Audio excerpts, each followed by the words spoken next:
So a couple years ago, I shared with you guys, I was preparing, I was buying things, I was planning to go on a backpacking trip experience, but I had surgery, my hiking partner had surgery, and lots of different things took place. But finally going, not going super far, we're just kind of giving our gear a test run, figuring out, hey, what do we need on a trip, what don't we need, because we're both not very good at this. So don't know a whole lot about it, so don't judge me. I'm just going to take you on a walk. So one thing I've decided on for sure is that I'm not bringing a camp stove.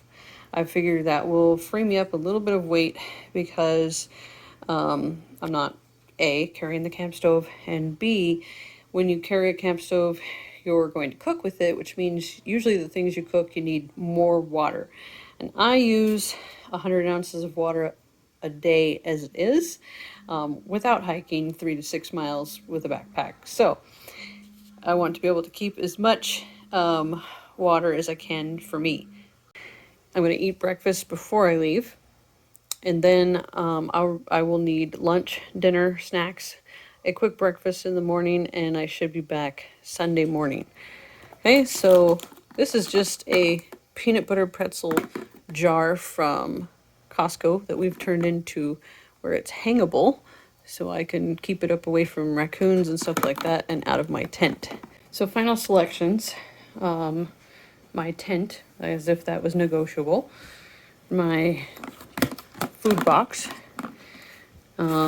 just a small bag with like sleep socks and clothes, sleep clothes, camp shoes. This is my air mattress, also not negotiable. This is a jacket because it's going to be like 36 degrees, I think, at nighttime. And my sleeping bag's down here. And then I have this pad here to sit on or kneel on or whatever, and the rocks. It's not going to be attached there. I'll show you what it looks like at the end. And then I have a couple things up here. My beanie that has a headlamp on it, and first aid kit, and a pack of cards for entertainment purposes. We are going to be out there a while. Lots of long hours of just sitting, so not really hiking long, just sitting. Then this is 3 liters of water. That's an extra liter there. So I weighed it with my little weigher, and it's about 26 pounds with food and full water. So all ready to go. My dog wants to go with me, but she's not going this time, huh? She's not this time. Not this time. No.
So one of the things I don't like about my pack is the waist strap. Not necessarily it's not comfortable. Actually, I think it's doing a great job. It just doesn't have very good pouches. Like, I want something big enough to put snacks in. So I'm not sure what you professional backpackers do where you keep your snacks handy, because right now it's like I gotta stop, take off my backpack, get my snacks out. So I don't know if I care for that. So we went in about, we think 2.5, 3 miles nobody was tracking because we thought everyone else was tracking, and then the person that was tracking, their watch messed up. So we don't really know how far we went in. We're assuming 2.5 or 3 miles. And we ate lunch and we're headed back to the campsite. So it'll be close to 5-6 miles, something like that. And though it's not really like technically backpacking, I guess, in that sense, although we are still carrying everything on our backs for the hike. But still, this trip was more about testing out each of our packs and seeing what it was like carrying that load. So that's cool to figure out. Honestly, it's a lot easier than I expected it to be. So this is a good pack. It keeps the weight off my shoulders. I can just feel it, on my legs. And yeah, my shoulders are good. My neck is a little stiff. I have problems with my neck, so that was to be expected. And when we get there, I'm gonna take some ibuprofen. Yeah, but it's just pretty out. Super gorgeous. There's a bunch of gold, like, bushes. I mean, I'm sure they're weeds, but they look pretty. The path out here is neat because it's just the terrain, it changes. Like, sometimes it's wooded, sometimes it's like beach sand on the ground, sometimes you're like these golden hills behind you. So it's all pretty cool. I think I wasn't paying attention and they're all the way back there. So I need to slow down. So already had an issue. I keep my sleeping bag down here, but luckily I put it into a trash bag because my water bladder hose was leaking out of this part right here, leaking all the way down my bag. The whole bottom of my bag was wet.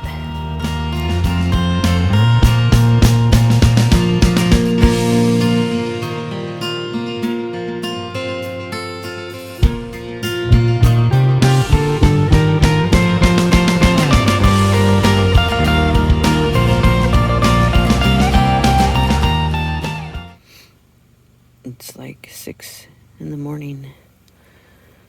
I guess it got down to about 36 or 38 last night. My mat must have a hole in it because it's like super squishy. I had to fill it up twice. I slept with 2 layers of pants on, my cozy socks. And I have these things inside of my socks, these little hand warmers inside of my socks, keeping me warm. And then I have my fleece sweater, which is like super, super warm, and a shirt underneath. And I slept with my beanie on, wrapped up in my sleeping bag. It was pretty warm, I guess. It was a little cold, but mostly the problem was my mat just being so, I pretty much feel like I was sleeping on the ground. All right, well, I am back. I made it out alive. No, actually, it was a bit cold. It got down to about 34 degrees, but honestly, I feel like I came somewhat prepared for the cold because I do not like to be cold. So that's something I'm like, that's a high priority for me. My bag is pretty good. I believe it's rated for 30 degrees. Could be 0, I can't remember, but it held up pretty well. But I also, like I said, came prepared for it to be cold. So being cold wasn't really the problem as much as my mat. Losing air, I had to blow it up several times in the middle of the night. And we were also kind of sleeping on a hill. It was a hill this way and a hill this way. So I'd wake up in weird positions and, scrunch towards the end of the tent and stuff like that. So plus the other 2 people that were with me also didn't really sleep well because they were cold and uncomfortable. Just making it difficult, for everyone, because the sound of people rustling around and that type of thing. So that was hard. I actually only ended up drinking 2 liters of the 4 liters of water that I brought. So I don't know how that worked out. Maybe just because a conscious effort of mine saying, hey, don't drink so much water because this is all the water you get. Also, that mixed with, I don't want to be up all night peeing, if that's not too much information. But in fact, normally that's an issue for me. But I feel like I probably, if I would have slept better, could have made it through the night without having to use the restroom. But I did get up around like 1 and go to the restroom with my friend who was also awake at the time, and she needed to use the restroom too, so we walked together. But yeah, so this morning there was frost on my tent, and I wish I would have brought gloves. So 2 things I wish I would have brought was gloves, and I also didn't think about sunblock. So it would have been nice to have sunblock as well. Things that I brought that I probably didn't need was my camp shoes. So I brought camp shoes with me, and I think that those would be great during summer. But during the winter, it's just not what you want to do, is shove your cold feet into flip-flops.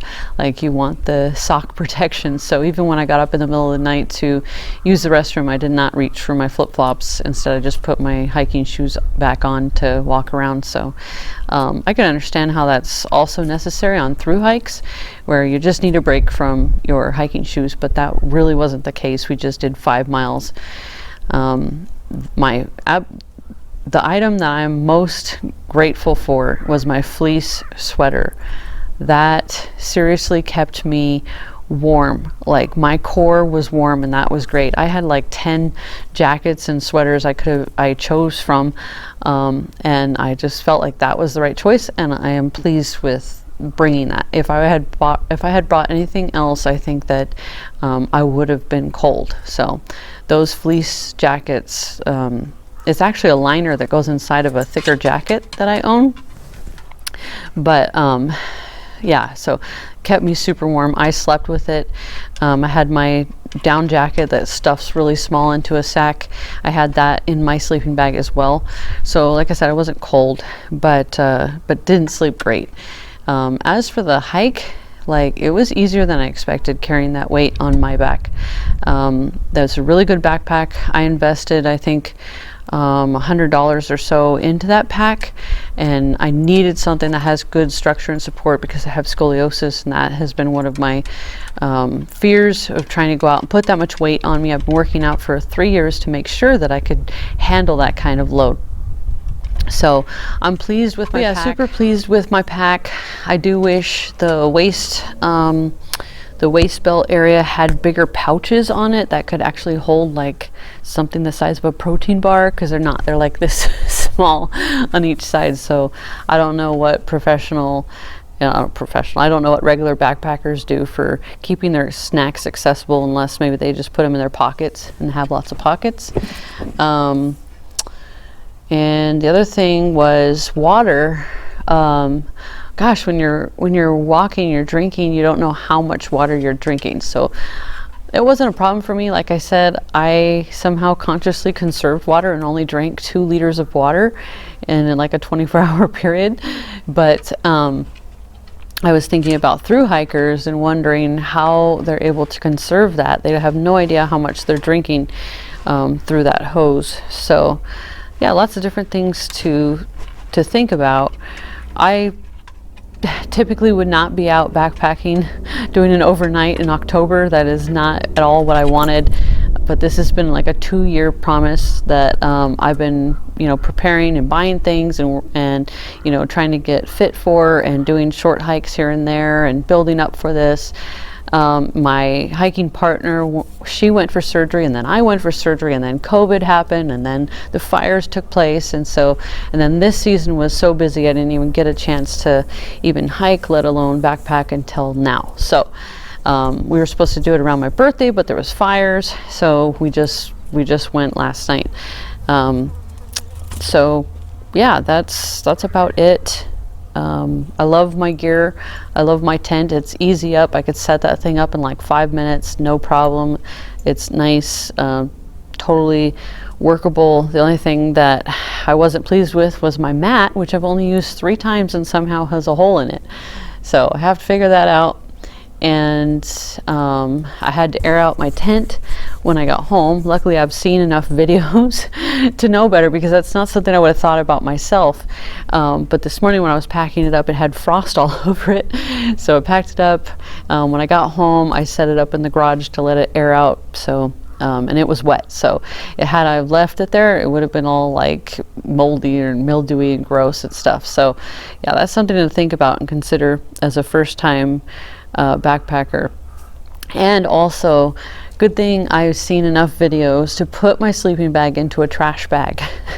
So that is something that I am serious about doing. I also put my hydration bladder into a trash bag as well, as an extra precaution, because what happened was, and I'll show you the short clip on there, I had my water and everything, had my pack set up the night before. When I picked up my pack to go put it in the truck, into my friend's truck that picked me up, the bottom of my bag was soaking wet. And the reason why is my bag was resting on top of the hose, the nozzle for where you suck the water out of, and so it was pinching it, so all the water was just going out. Not a lot, luckily, but it was all pooling on the tile where I had put my pack, and my pack was sitting right in it, which was my sleeping bag, where my sleeping bag is. So luckily I had that in a trash bag, otherwise that would have absolutely ruined my whole first trip. So note to self, take some time out, put your hydration bladder into a trash bag, put your sleeping bag into a trash bag, okay? As for what hurts, yesterday my neck, while wearing the pack, while backpacking, my neck was feeling like really stiff, like it hurt to put my neck down like this. But after some ibuprofen, that was fine. I thought I'd wake up kind of sore today, but I think a lot of the workouts and stuff that I've been doing built a lot of leg muscle, and I'm actually okay, but we'll see how I feel tomorrow. But I do have pain in my right foot, the very bottom of it, which is an old injury that I had years ago, which I didn't really know still existed until I had 20 to 25 pounds on my back with every step. So that kind of popped up out of nowhere too. When I was walking, I could definitely feel the weight of it on my my hamstrings and my calves, but now that it's a day later, I think I feel just a little bit of tension in my quads, but it's hard to say whether that's from sleeping on a rocky ground, sleeping on a hard ground, or whether that's from the hike itself. So we'll see. So thank you guys so much for joining me, and I will definitely be sharing more of my experiences in the future.